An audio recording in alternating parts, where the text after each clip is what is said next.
Hey, it's Tommy B, host of This is the G podcast. To keep our podcast real and unfiltered, we accept limited sponsorship dollars. Instead, we depend on you, our listeners. Now you can support us and look good buying our swag. Our merchandise store is open for fall 2022. You'll find coffee mugs, shirts, hoodies, and there's more to come. Look for the link in our podcast notes of each show or go to our page at castropolis.net/This is the G podcast. That's castropolis.net/This is the G podcast. Be a G. Support the podcast, y'all. News, politics, pop culture, and that piping hot tea from the one and only Tanya B. This is the G podcast.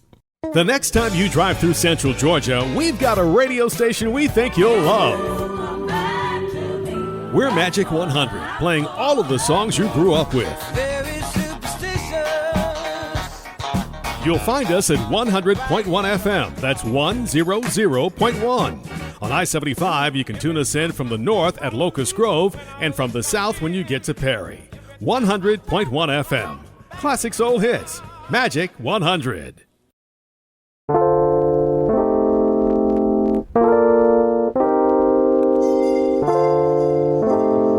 This is the G Podcast with your host, Tommy B. Hey, what's up, y'all? This is episode 154 of This is the G Podcast. Yes.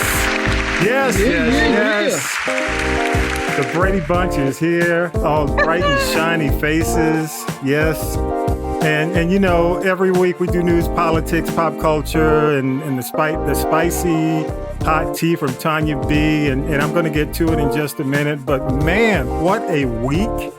What a week. That's all I have to say. We're going to get into it. But, you know, I mean, who knew?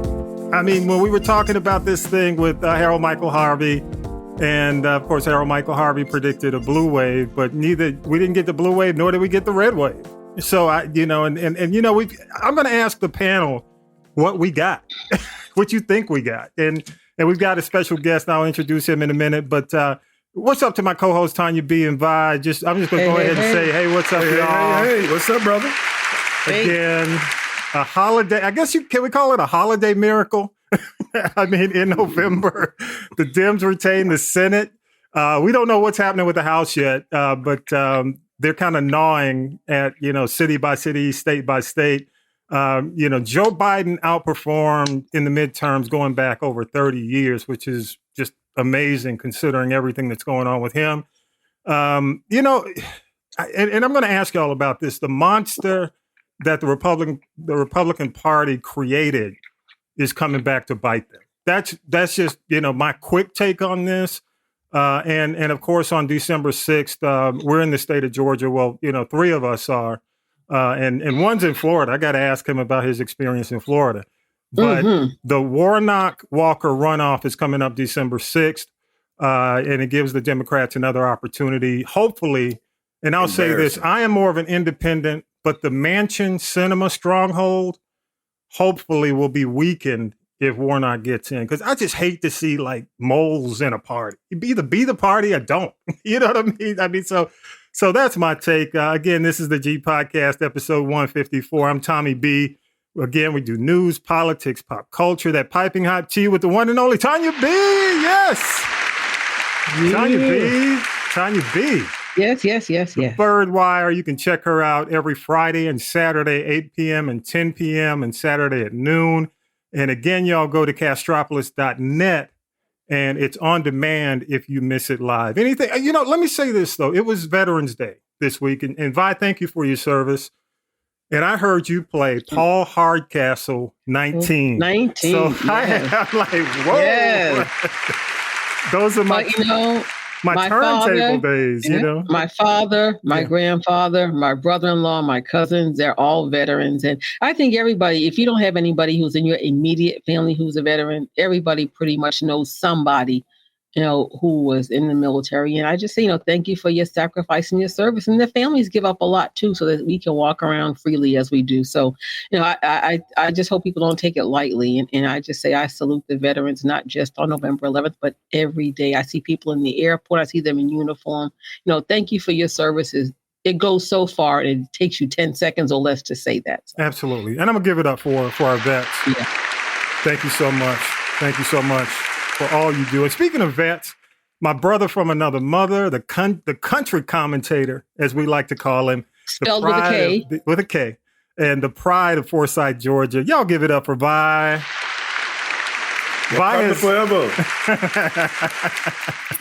Vi has been a happy man because the Bulldogs have been beating the snot out of everybody every single week. Congratulations, Vi. Beating up Mississippi State. And now they take the East, SEC East, and they're up against the LSU. Won the West? LSU. So that's the playoff. So I gotta say congrats to you. Any quick take on the Georgia Bulldogs? We owe LSU. Bring them on. We ain't forgot that lab bowl we got from them. Payback. Go ahead. We'll see. I'm gonna give it up for the Georgia Bulldogs. By the way, that's for the Georgia Bulldogs, not for Herschel. Okay, let me just make sure I'm clear. I'm gonna be very clear. You got that right. Who? Not for Herschel, y'all. Embarrassing. And y'all know, let me say this, and this I've known this guy, almost 20? We closed almost 20, about 20 years, right? I think it's plus. Yeah, 20 plus years. And you know, hope you don't mind me, because I'm gonna frame it for those of you who are watching on YouTube. You know, JR is a good friend, so I can say this. He's white, he's Jew, and he's even Latino too. Hey, I'm checking all the boxes. Checking all the boxes. Anyone that does it. No, for real? Really? For real. Who knew? I would never know looking at you, JR. What would you think? What would you think? You know what's funny? Tommy, you saying that? What's that? Don't we all say the same thing? You know, looking at you, I wouldn't have thought. You wouldn't know. You know, I mean, I'll just say this. We do that all the time. Yeah, right? look at me. I'm a little brown girl from Boston, and every time I come to Miami, it never fails. People walk up to me and start speaking Spanish. I think I look, exactly. but I would just say this: just like people, whether you're black, brown, green, blue, or grizzly gray, we all come in so many different shades and colors and hues and whatnot and so on and so on. So just say I couldn't tell. Like nowadays you can't tell, and then you've got so many people who are swirly and beautifully right. commingled. Right. Yeah. So when you say what does a fill in the blank person look like nowadays, you can't do it anymore, right? Exactly. But exactly. I just got it. And come on now, Tanya, be swirly. That's what I can't believe that. Hey, I didn't want to say anything, Tom. But you know what? Here's the deal, JR. I get the email. I'm from Boston. Don't y'all mess with me. I'm from Boston. Yeah. I get it. But doesn't north, south, east, west. Don't mess with me. You don't want my smoke. But go ahead, Tommy B. I'm sorry. I know. Again, I've known him, 20 plus years, and I will tell you, y'all. Let me just say this. I'm gonna share this with you. I worked with him. I was a colleague. He was my boss. For a year. We worked together for a year, and I will tell you, it was one of the best years. I mean, you're talking about travel. He took the team to Orlando to, what was it, Universal Studios. Universal Studios. I mean, wow. I hadn't done, I think, let me, I'm trying to name off the cities I went to. We worked for a research company, a well-known research company. I'm not going to mention the name of it, but everybody would know the name. But I remember I went to just about every city in the Southeast. Fargo, North Dakota, Charleston, West Virginia. Man, just I went everywhere in a year with this guy. So I got to say, thank you, JR, man, and I'm looking forward to the conversation. But let me tell you, JR, thank you for listening to the podcast and supporting the podcast. He reached out to me and said, "Hey, man, if you get a minute, I'd love to kind of, drop by your show and say what I got to say." And he's an independent. So he's in Florida, but he's not going to come over here trying to be Trumpy. And let's hope not. but I can tell that wouldn't be welcome. No, brother, it wouldn't. there is a leave button or an expel button. No, I'll tell everybody I'm not a Trumper. And even DeSantis, who I don't put quite in the same spot as a Trump personally. I would say that, I disagree with a lot of things that he perhaps believes in too. So that's why I like to consider myself an independent. And depending on what goes on, I'll tell you how I feel. But I don't align with either party, all the time. I think that's part of the problem we have here. Yeah, I agree. Well, let's do this. JR, again, thank you so much for being on the podcast. My co-host, Tanya B. Vi. Let's go ahead and do news with Syracuse Mike. And Syracuse Mike. I know Syracuse Mike. Well, I went to Syracuse, and I know Syracuse Mike as well. Absolutely. Yeah, he's another Syracuse guy. And thanks for having me on the show, by the way. I want to say thank you. I'm glad you're here. Let's go ahead and do news with Syracuse Mike, and we'll come back. Here we go. News team, assemble! It's time for the Week in News with Syracuse Mike. The Okmulgee Circuit District Attorney T. Wright Barksdale has decided against bringing charges in the Brianna Greer case. She's the Hancock County woman who died while in custody. Greer was arrested on July 15th after a mental health episode and fell out of a moving Hancock County Sheriff's Office patrol car. Barksdale has also acknowledged that he personally knows one of the arresting officers. The GBI announced Monday that it has closed its investigation into Greer's death. Now that there will be a Senate runoff in Georgia, here's what you can expect. First, there will be a shorter period of time before voters head back to the polls. The runoff between Senator Raphael Warnock and former football star Herschel Walker will be on December 6th. Here's Secretary of State Brad Raffensperger. This will be a very heavy lift for our counties because it's a 4-week runoff period. But I have confidence they will take all the measures required to rise to the task. One of the most expensive Senate races in the nation will now get more expensive, and that means more TV and radio ads. President Biden held a press conference and appeared confident after his party didn't experience the same level of losses as his recent predecessors. The president made it clear his administration avoided a red wave and said Election Day was a good day for democracy. The American people have spoken and proven once again that democracy is who we are. Keep in mind, who controls the Senate and the House is still up in the air. Meta, the parent company of Facebook, Instagram, and WhatsApp, has announced cuts of 11,000 jobs. That's 13% of the company's workforce. Meta CEO and Facebook founder Mark Zuckerberg announced the decision to staff members and blamed rapid company and revenue growth during the COVID-19 pandemic that was not sustained. In October, Meta posted a 50% drop in quarterly profits. Governor Brian Kemp has been reelected for a second term. According to the latest numbers, he beat Stacey Abrams 53 to 46%. We woke up every single day talking about how to build a safer, stronger Georgia for you and your family and help your family fight through Joe Biden's 40-year high inflation. That's Kemp last night. Abrams congratulated Kemp before he spoke and said she will continue to fight for Georgia. In New York State, Kathy Hochul becomes the first woman elected governor. She replaced Andrew Cuomo following his resignation and won by a huge margin despite late polls showing a close race. Sarah Huckabee Sanders becomes Arkansas's first woman elected governor, and Wes Moore will be Maryland's first black governor.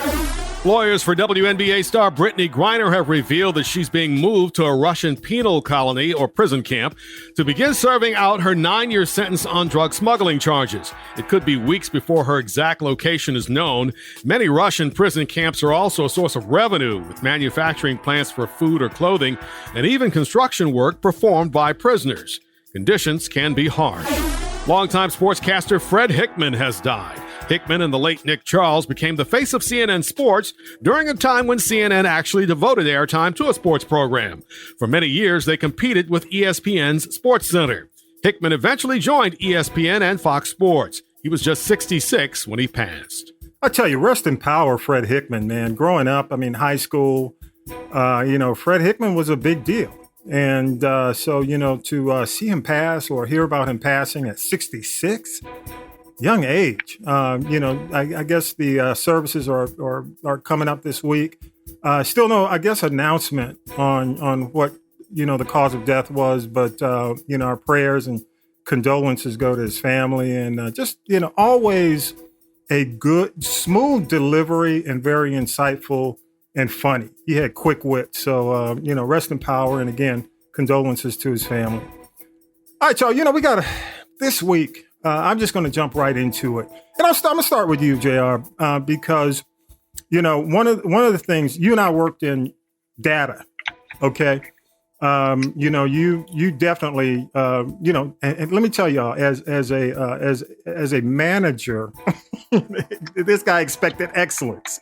So you better have your stuff together when you get in front to present.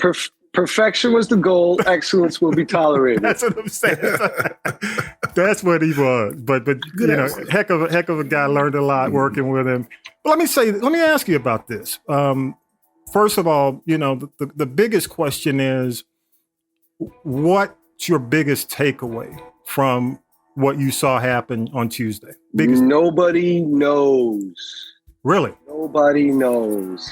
Because check out all the predictions. I think about, how close everything was or how far the polls were, depending upon when you looked at them. And then in the end, nobody knows. I think about your key race there in Georgia, with Herschel Walker and the Reverend, and I wonder, when it's so close, who really has the edge? And I don't think Herschel was even thought to win at first, and now it's a runoff. So that's one thing.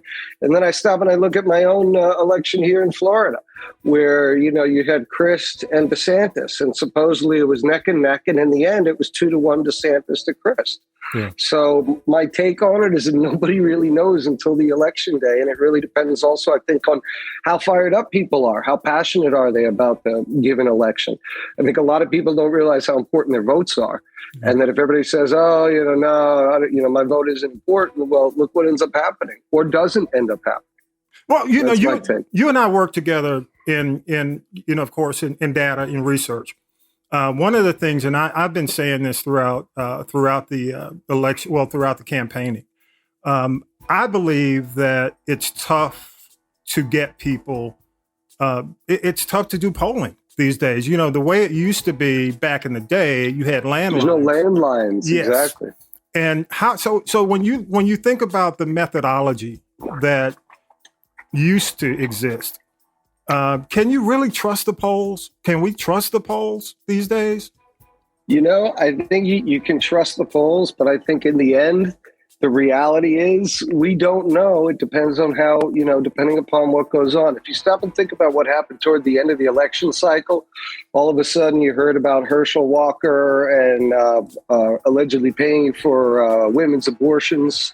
Well, that happened immediately just before the election. Mm-hmm. Well, was that knowledge known before the election? I got to imagine so, but it was strategically released right up at the election. So is that going to affect things that the polls might have otherwise been saying that the polls can't capture 2 days before if the poll was a week ago? And all of a sudden this info comes out. So those are the things that I think influence what happens toward the end.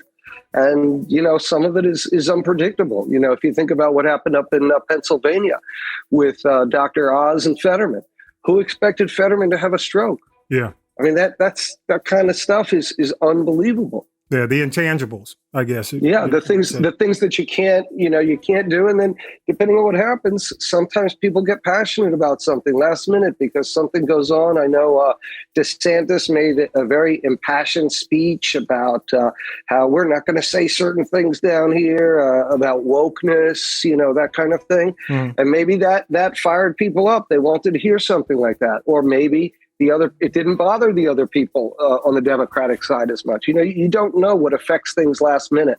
Yeah. But I do think those factors, come into play, even if you're looking at data prior. Okay. Let me go to you, Tanya B. You had a look on your face. No, don't I always? But Jay, I'm just curious. I know you talked about DeSantis and the things that did happen in Florida, and the things that didn't happen in Florida. And honestly, I was not aware because I don't go to Florida anymore about this young Gen Z. I know his last name is Frost. I can't think of his first name, but it seemed like he kind of came out of out of nowhere, or if he just found he pushed the right buttons to get the gens to go to the polls and vote. I guess I have a two-pronged question. One is, do you think he'll be effective, all things considered? And allegedly the things that, he talked about were, again, those hot buttons, like, when Ted Cruz came out and said, if you, want student loan forgiveness, you're a slacker. And I know there are several big schools in the state of Florida where a lot of people get these loans to go to school, and they come out and they're everywhere. They're in deep debt forever. Right. Do you think that, that moved the Gen X, Y, Z, whatever you call those people, I call them the children, to go vote? And, what do you think, all things considered, do you think Frost will have enough time to make an impact or make any inroads? It seems like people were fired up when he won. Get to that, JR. What are your thoughts? I think we'll see about Frost. I think it's one of those things that time will tell, right? Mm. We all got to wait and see. And as far as the rest of it goes, there's a lot of electronic media that's going on now, as far as social, as far as different sites and different ways. I know I got umpteen texts before I voted asking for support on either side. For me, texts are still probably the way to get to me, but they also annoy me. Because if I didn't tell you to contact me, now you're contacting me on my private phone. Does that have the same type of effect as something being put on a Facebook or an Instagram or something like that? I don't know, but I think it also depends on the demographics that you're talking about. As you get older, you have different ways you want to communicate. You don't want to communicate. And I think that has a lot to do with it. We may not know about it, because they're not trying to reach me as a Gen Xer or a Gen Zer. Okay. So I don't know what they're doing. Yeah, let me go to you, Vi. Your thoughts, your biggest takeaway from what you saw on Tuesday. Well, I think we ought to be able to do something about how we get all these unqualified crazy folk in office.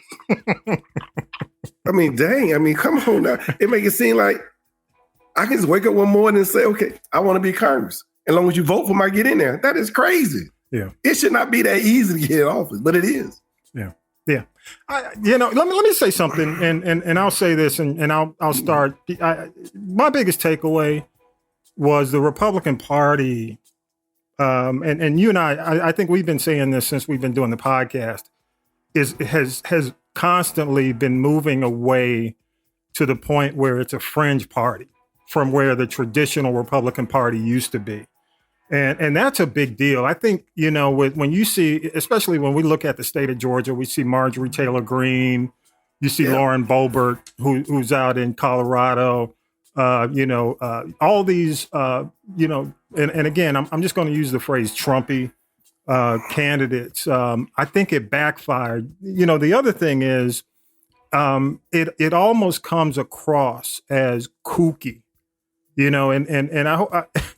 I know that's a real technical term to use, but I think when people are hurting, when gas prices are going through the roof, but now, of course, they're going in a different direction. When you've got inflation, grocery store prices are up, people want folks who are really serious about solving problems. The thing I saw basically from the Republican Party was nothing. They offered no solutions. They were very critical of maybe an incumbent Democrat or critical of the other side, but they never offered solutions. What they always do, they complain, they criticize, but they never have a solution. They can tell you how bad things are, but they don't tell you how to fix it. They don't have like when Obama did the health care. Yeah. All the years to talk about health care, and then when it came time for them to do something, there was no alternative. There was no alternative. And I will say, and I'll say this, because I'm old enough to know. I think if you look at, because I go back, I remember Nixon partly as a kid. I think they stopped giving solutions and just start peddling fear. And when you can go, I don't even think that. I just think anything the Democrats they say, let's go against it, whether it's good or bad. Yeah, yeah. But because also, I agree because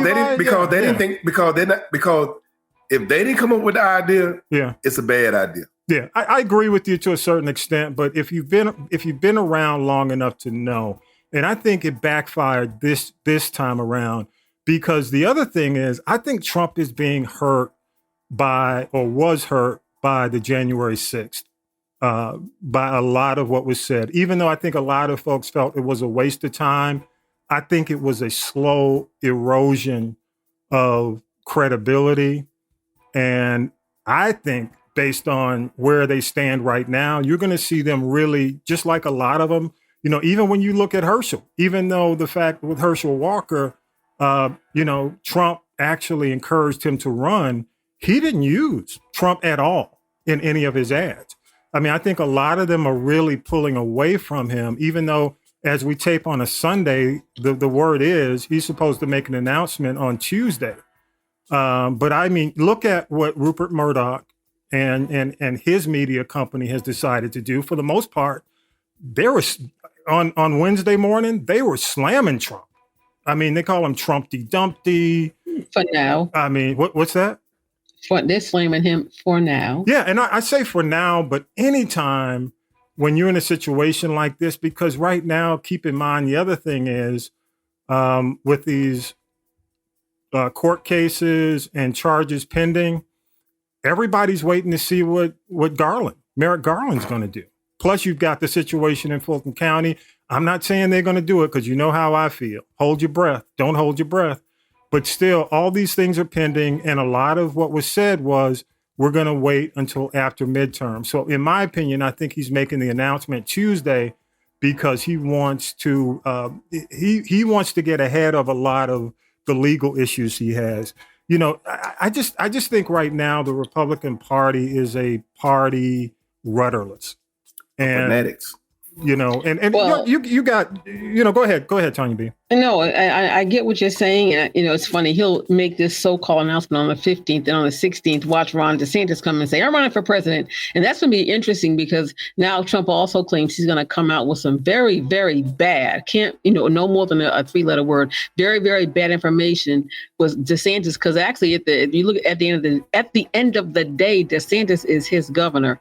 And if DeSantis, you know, who they claim is like, you know, I call him SOT, son of Trump, you know, is being, you know, touted as the new face of the Republican Party and not Trump. You know, he's not going to take that well at all. Yeah. Whether, you know, and DeSantis could be like, you know, the devil personified for all we know. But again, that's right. Okay. I'm trying to be fair here. But, you know, I mean, I think that's really going to be, you know, a thorn in Trump's side. And I understand it's coming. And there are just so many other people, you know, like people like Pence and a bunch of other people that could usurp him and just conjugate a verb better than Trump that are going to be coming for him. And now he's going to start trying to throw them all on the bus, number one. Mm-hmm. You know what the biggest problem is? Well, go ahead, JR, jump in. I think you're looking at Trump and DeSantis. They're splitting the Republican Party. So for Democrats, I think it's going to be brilliant because Trump is going to get roughly a third of the Republicans that are still loyal to him and he can do no wrong. And it doesn't matter what he says, does, or otherwise. Mm-hmm. They're going to stand behind him. And then you go to the other, you know, I'm going to say 2/3 of the party that is kind of tired of him. They know that he's very powerful. I don't think that there's a lot of other Republicans that would be able to win or out promote him, you know, like a Pence. Pence isn't going to out, you know, he doesn't have it. He has That's wet noodle.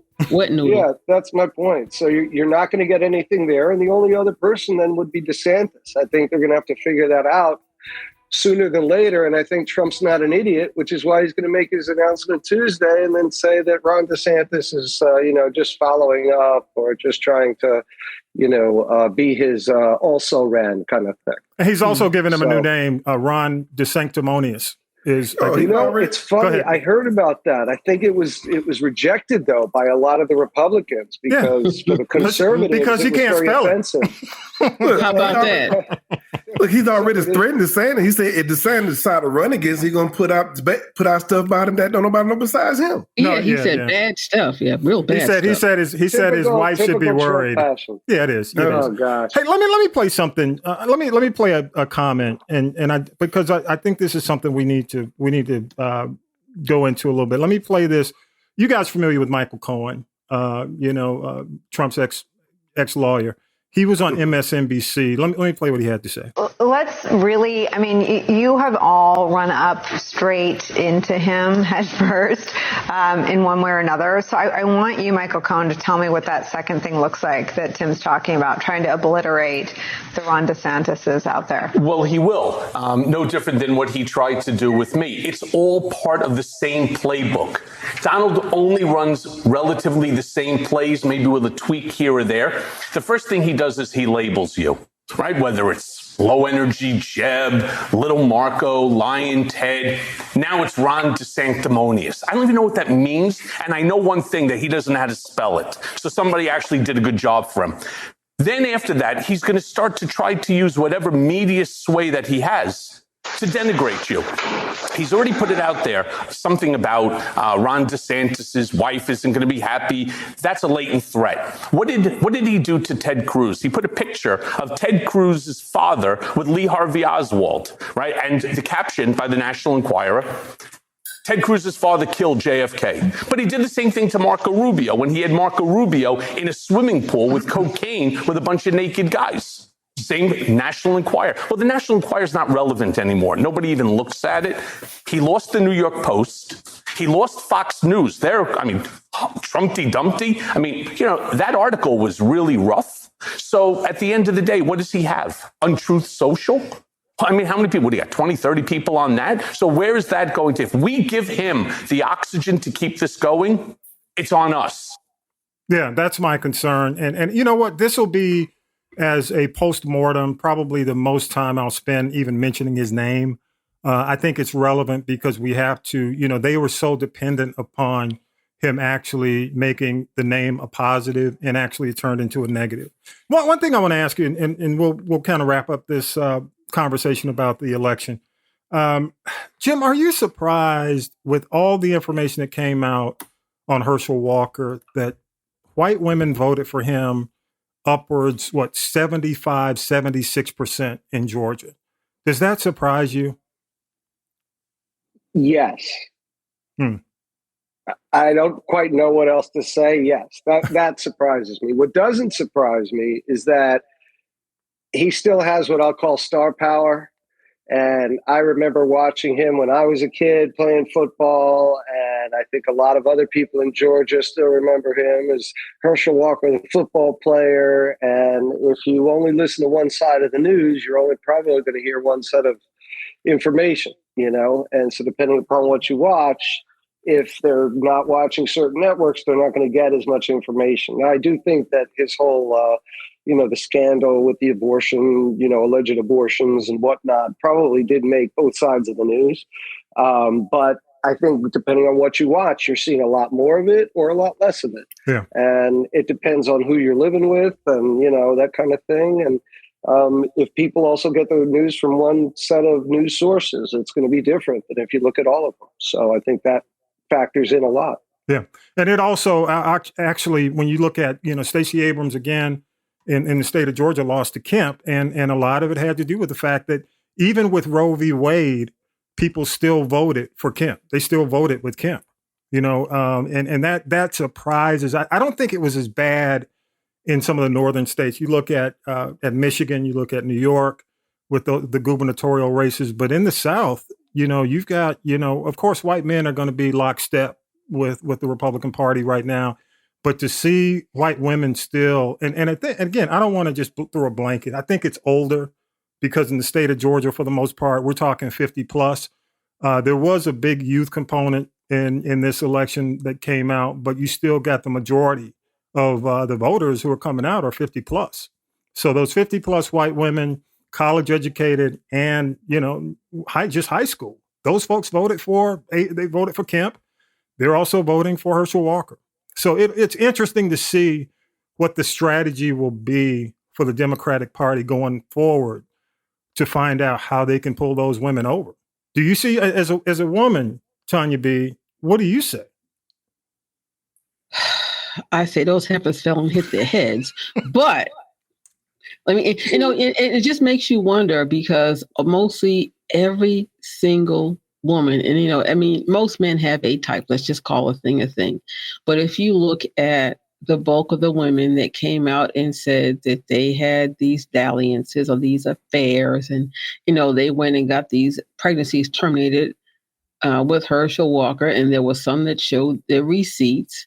And a lot of this happened while he was still married to the wife whose head he put the gun to. I'm like, what does it take? But you know what? In certain let's call a thing. In certain segments of our population across any and all racial, barriers or whatever you want, ethnic groups, in some people's world, if that is their normal, it doesn't affect them. Yeah.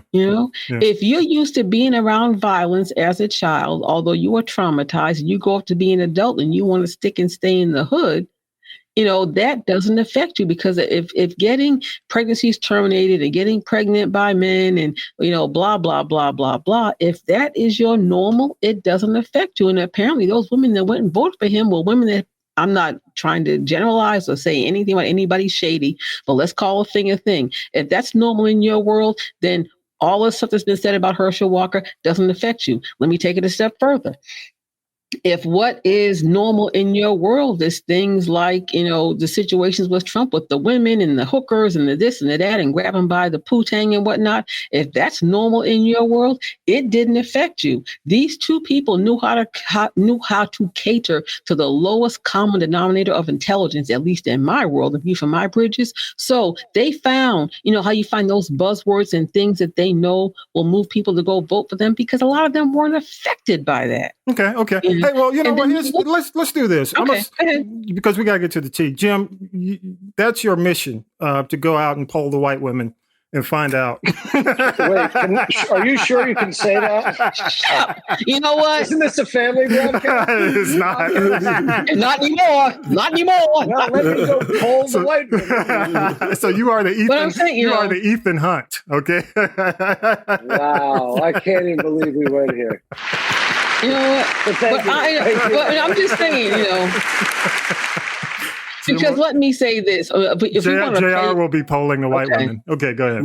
You know what? Let me say this: I would say, don't just poll only white women. I'm going to poll the black women. Let me tell you, I have some. Look, I'm going to poll them all. Just all of them. Exactly. Think about it. They have a type. I know women who look like me and some who look like you, and in between, and they have been down to the clinic with a K. 3, 4, 5, 6 times, wow. And it's like, okay, well, it's not because we got. Can we clarify? No, you are not the father. You are not the father. You are not the father. All right. But for them, that's normal. You're not the father. But I'm just saying, think about in some like that people's guns. In some people's existence, that's their normal. It's unfortunate in some people's existence, domestic violence is their normal. And sometimes they don't know any better, and when you know better, you do better. When you're ignorant, you can learn more. When you're stupid, dumb, or a moron like Herschel Walker, there is no coming back. That's all I got to say. Okay, cool. I appreciate y'all. Let's go ahead and wrap up that. And let's go ahead and do the tea. Here we go. Now then, children, it's time for tea. It's tea time, y'all. Sipping the tea with Tanya B. All right, Jim, just hang with us. I don't know if you've ever had a chance to listen to Tanya B's tea. But I'm sure. I don't know if I can hang with you. Man, I'm still reeling to the last second. I'm busy polling in my head. It only gets worse. Come on, Tanya, bring it. Okay, I'll be nice. I'll be nice so we have company. The first thing I want to just talk about is, just all the hoopla in the fanfare about Black Panther 2, Wakanda Forever. We got the Happy Meal, we got the makeup line, we got a whole bunch of stuff. But, as we speak right now, the movie is pushing $300 million, over $300 million. There was just the early screenings in IMAX Wednesday and Thursday, Friday, Saturday, the whole 9 yards. And right now, as we speak, it is the 10th highest opening of a film ever, which is a good thing. Yes. And so no spoiler alert. I'm not going to tell you what happens because I haven't seen the movie. Someone else can speak to this, but people usually get up and leave when the credits roll. But if you're going to go see this movie, all 2 hours and 41 minutes of it, stay, because there is more footage after the credits roll. Get your money's worth, because if you go to the movies now and take somebody with you, you're going to spend $50, even if you go to Dollar Tree and get your candy. So also, the soundtrack is really, happy happening. And I watched a documentary. Go check out Am I Black Enough for You on Netflix, where a lot of times the songs from the soundtrack now come out before the movie because they sell the movie. You've got Rihanna. You even got E40 from the Bay Area in the soundtrack. And you've got Nigeria represented by Tim's, who's coming over here, blowing up the spot, and Burna Boy. So, I hope if this doesn't get Angela Bassett an Oscar nomination and an Oscar, which she so richly deserves, then you know what? I'm done with the movies. Okay.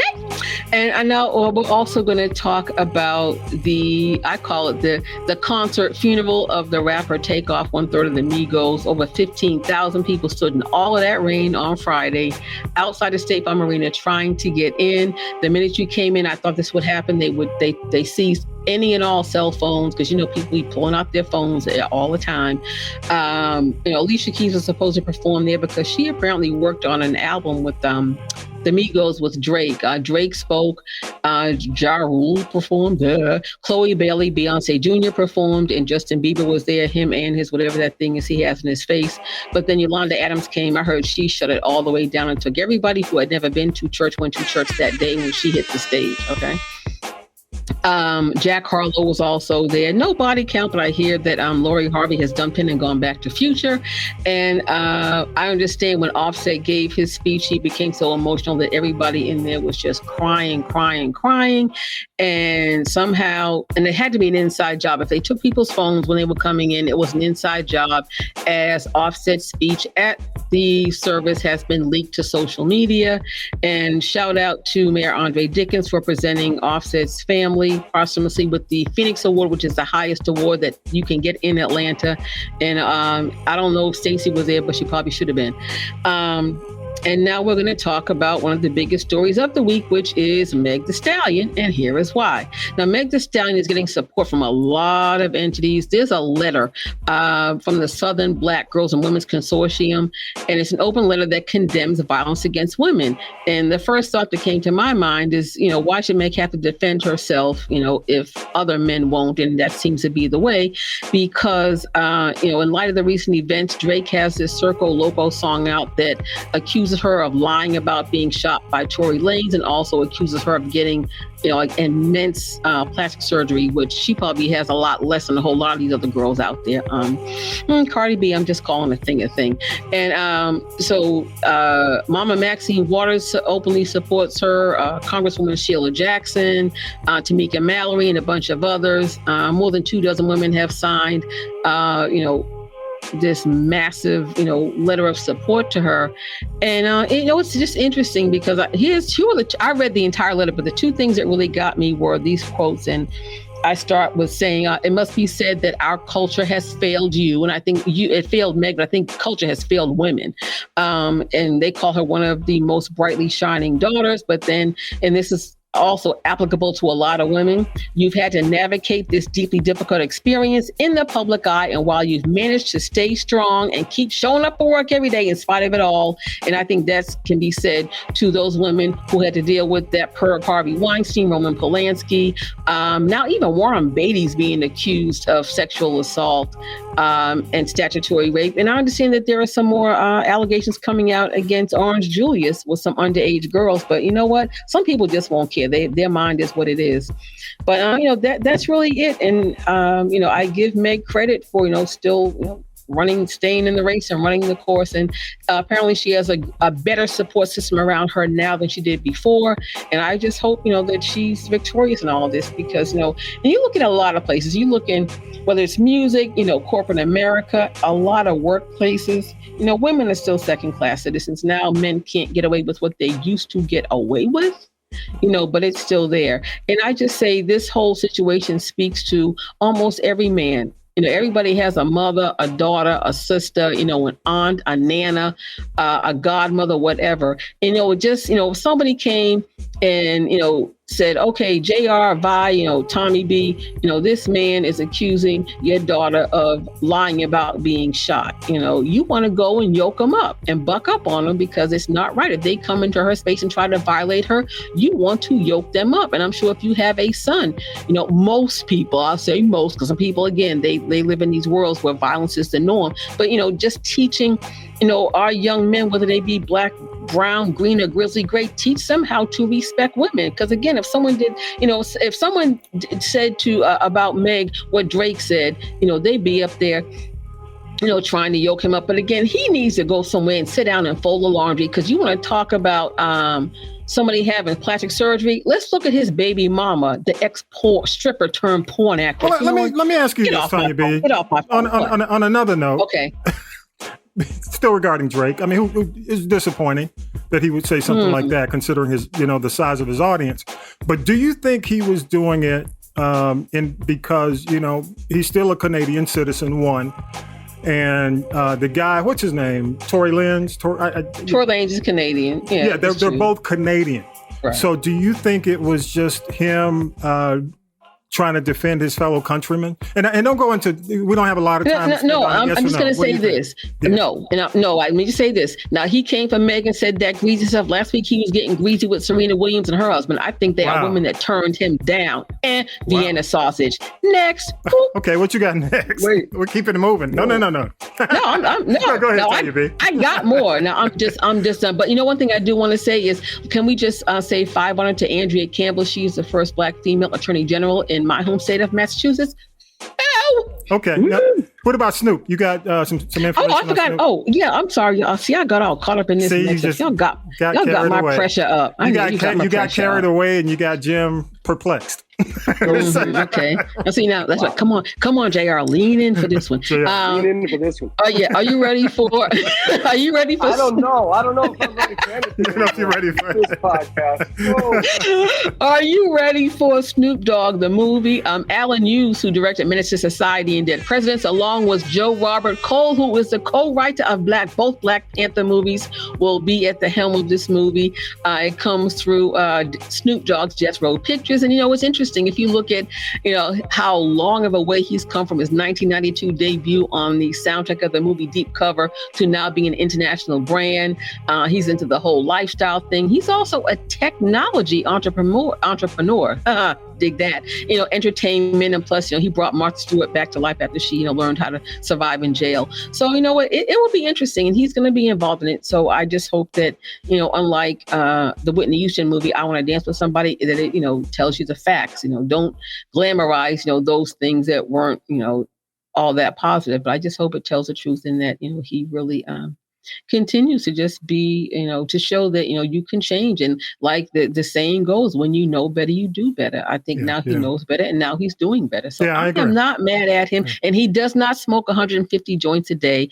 His weed roller probably got fired for saying that. Yeah. 44. So that means that's one every 16.75 minutes. That's a whole lot of weed. And he still has to work and sleep. So that means he got to smoke a joint every 10 minutes. Just real quick on the Snoop story. The Hughes brothers were huge.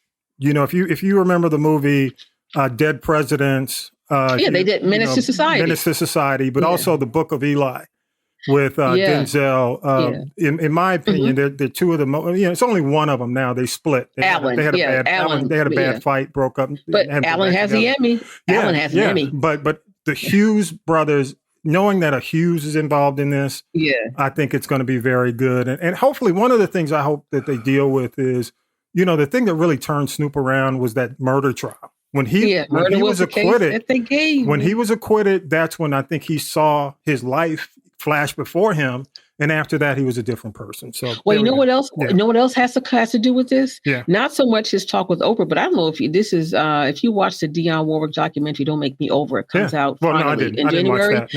No, it was not out yet, but I don't know if you know that there was a beef going on with Death Row, and somehow Snoop was somehow on the fringes of it, but it was mediated by, of all people, Dionne Warwick, who yoked up Suge Knight and she squashed the beef. So that might have been part of what, brought him back around. Let me give it up. And the fact that he's got kids, he's got a wife and kids. Yeah. Good stuff. All right, y'all, let's go ahead. I want to go ahead and do this, but I'm going to do it a little bit different this time around. What you watching this week, Tommy? JR, you survived. All right, instead of what I'm watching, Vibe,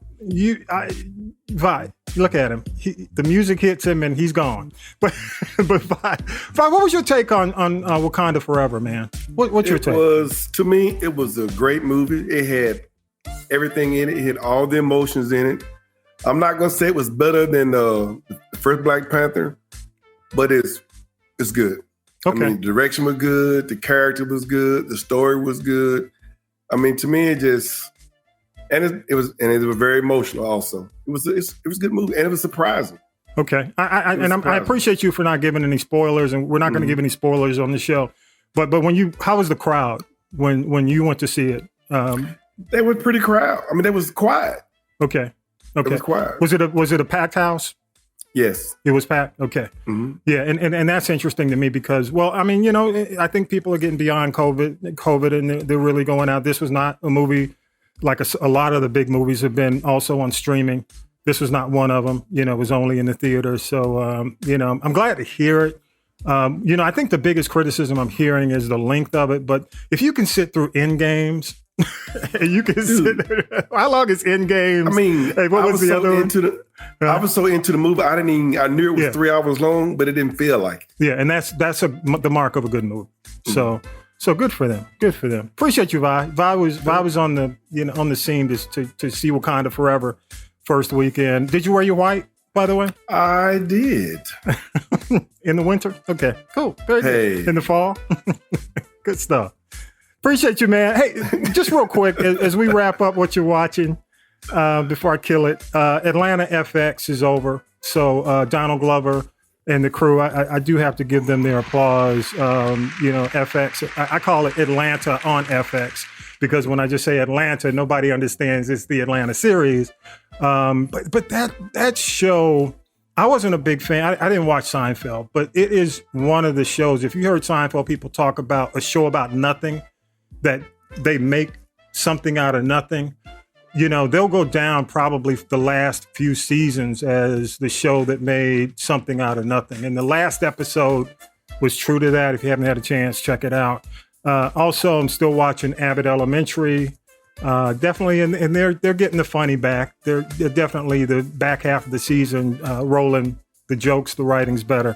Reasonable Doubt is getting crazy on Hulu still. I think they've got 2 more episodes left. Definitely worth the watch. Please don't put this show on ABC. Keep it on Hulu so we can see the real nitty gritty.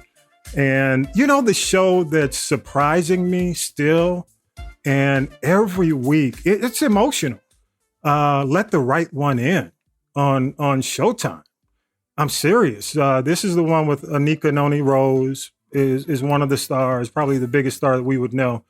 And, of course, it's based on the movies, the vampire movies, but it is, I had a chance to watch as we tape on Sunday, Saturday night. I watched the most recent episode and it'll choke you up. I mean, it's more than a vampire show because a lot of people will say, I don't want to watch that. It's after Halloween. I don't want to see that. It is really an emotional series. And to the point where you say, oh my God, where are they going with this? So, good show, good episode. If you agree with me, hit me up. Definitely would love your feedback. But that's what we're watching this week. Anything you watching, JR? That kind of comes to mind? I'll tell you what. I've been watching a lot of football lately. Not a whole lot of shows. So, but my Dolphins won today. So good, man. Let me give the Dolphins. Tua. Go Tua. Yeah. Welcome back, baby. Welcome back. Welcome back, Tua. Hey, let's do this. JR, man. Again, thank you so much for being on. Again, JR checks all boxes. So I know I'll get in a good way, JR. Don't. I hope so. Either that or you're going to be getting a lot of letters. Get that clown off that podcast. No, hey man, I want to play. I haven't done Tommy's Corner. I do a little thing called Tommy's Corner. I hadn't done it in a while. I want to go ahead and do this. You guys listen to what I have to say, and we want to talk about this on the back end. Okay, here we go. One of the best pieces of advice given to me as a broadcaster, and I still carry it today in podcasting, was this. Make sure the hill you want to die on is indeed the hill you want to die on. It's a military expression. It refers to difficult situations or issues that people want to address, but recognize it would be too much of a hassle to deal with. Though you want to defend your quote unquote hill from attack, to do so would be suicidal, given the much stronger enemy. And this particular hill isn't so vital that you should give up your life for it. So it's best to just retreat. My battles, my hills, are typically intended to impact change. Best example and most timely would be voting and voting rights. Despite how beleaguered our current political system has become, I'm still willing to die on that get out to vote hill. I believe that a strong enough coalition of voters supporting a just platform with the right leadership can bring about positive change. The example of a hill I'm not willing to die on would be those of multi-million-dollar influencers who recklessly promote concepts they themselves may not have fully investigated or even thought out. I firmly believe in freedom of speech. I believe in freedom to practice one's religion. With that, there are consequences. And practicing and believing in one's faith doesn't always require everyone give you support. I stand in solidarity with communities who understand that despite our differences, finding common ground and working together for the greater good lifts us all. This is important for future generations. In a 1969 speech, Fred Hampton declared, "We say you don't fight racism with racism. We're going to fight racism with solidarity." He and his allies knew that the forces against them were so powerful that only by working together would they even begin to achieve equality and justice. Now that is a hill I'm willing to die on.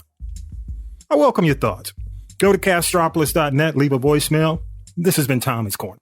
Hey, y'all, first, again, I think for a lot of folks, even up to the minute, as we take the podcast, Dave Chappelle was on SNL and there was a headline about something he mentioned in his monologue. I don't want to get into it because we only have a few minutes left, but I don't have to tell y'all what's going on. I don't have to mention what's going on. But I do, just a real quick 1 minute take. And I'll start with, JR, you're our guest. So I'm gonna give you a chance to kind of, mull on that for a minute. I'm gonna start with Tanya B, go to JR and then end it with Vibe. But Tanya B, any thoughts?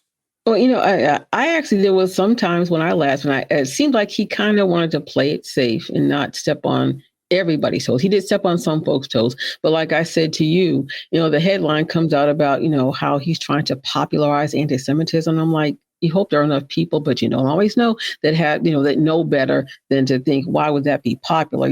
But the other thing is I looked at that. Okay, that was interesting. But then again, my issue with Dave Chappelle and anybody, I don't care if you're white, green, black, or grizzly gray, he was dropping the M-bombs. And I was like, you know what? You could have been funny without that. Yeah. That was my issue with him. JR, and I'm not specifically just talking about Dave Chappelle. Everything that's been going on. Any quick thoughts? It's funny. I think that for whatever reason, we're in this time of our history, and I say our history, everybody's history, where we have to make some decisions. And those decisions are do we have to be so extreme that you either are on one side or you're on the other, and there's no sort of middle ground? I think we all need to take a deep breath a little bit before we go reacting the way we do. And I'm not going to refer to anybody in particular. I'll just say reacting the way we do and just say, hey, you know what? Maybe that's not what everybody feels. Maybe just because I admire somebody or I like somebody, that doesn't mean that I should feel the exact same way. And maybe ask yourself, do I really need somebody to tell me how I feel, or can I use my own experience and develop my own feelings? Because I think, unfortunately, we're very influenced by the media around us right now and what we're watching, what our friends are doing, what our friends are saying, and that kind of thing. So make your own decisions, I guess, is my point, as opposed to listening to one side or another. Okay, good point. Vi, I'll end it with you. Your thoughts? My thing is, I'm with him. Why are we taking everything so serious? I mean, if a person says something, okay, fine. That's their opinion. They want to apologize, let them apologize. But why do we need to force our opinion on somebody who agree? It's like we can't disagree on anything anymore. Everybody got to agree with things or not. Well, you're wrong. Right? I mean, that's not how America was made. We were supposed to disagree, or we're supposed to get along with the disagree. My always thing said, pick your battles. Yeah. Or like I used to tell my friend, my wife at the time, okay, we can agree to disagree and move on. Yeah. Agree. Good point. All right, y'all, go to Castropolis.net. All the information there. If you have any feedback, if you want to make a comment about Jim polling the white women, I'm sorry, did I say that again? All women. All women. I know I get it right. So you don't get a bunch of phone calls from sensitive women who feel like they are being omitted from the poll. Well, I want everyone to enjoy the poll. That's right. Enjoy the poll. There you go. Hey, but let me say this before we wrap up. We've only got a couple of minutes, and y'all hang with me. I got we got 1 minute. 30. We got. Come on now, Miss. I got to get to the kitchen.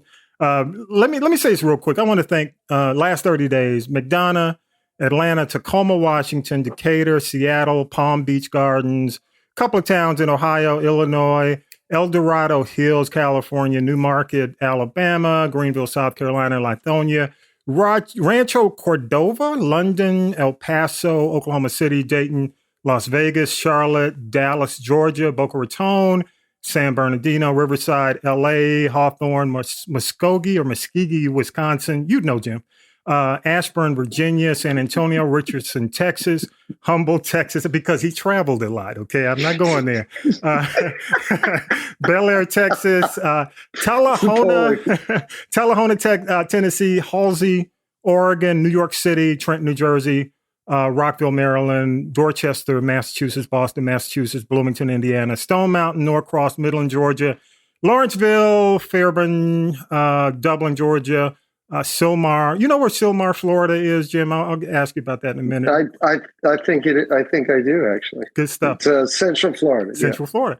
Redlands, California, Mobile, Alabama, Iraq, let's see, Coventry, UK, Ashford, UK, Buenos Aires, Argentina. Just want to give all those folks, that's where we're reaching. So just want to say last 30 days, thank you so much for checking out the podcast. And I've missed the last couple of 30-day shout outs. And so I just want to say thanks to all those folks who download our podcast. See, there are some folks listening, JR. Actually, they'll, Love it. This is, you recruited. All right. Again, y'all, go to Castropolis.net. Appreciate you for checking us out. And we got to close the show as we always do. Val, you ready? I am ready. All right, here we go.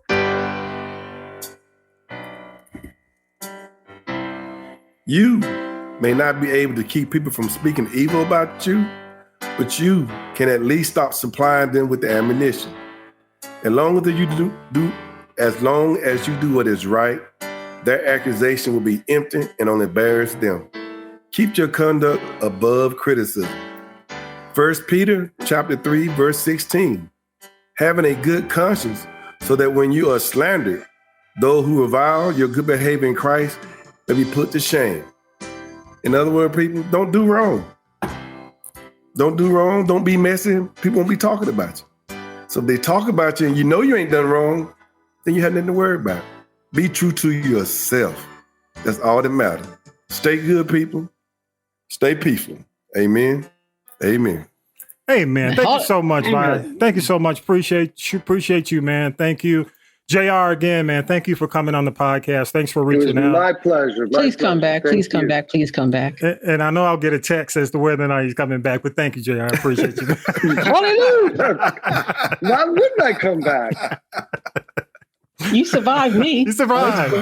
Again, Tiny B. I made Tiny B. What else you got treated better than I got treated the first time I was on the show. Tell you what, I because I made it through. I'm still now. What now? They were rough. Hey, they were rough on me. Yes. Not me. No, it was. I know it was. Wasn't you? It wasn't you. It was. But man, JR, thank you.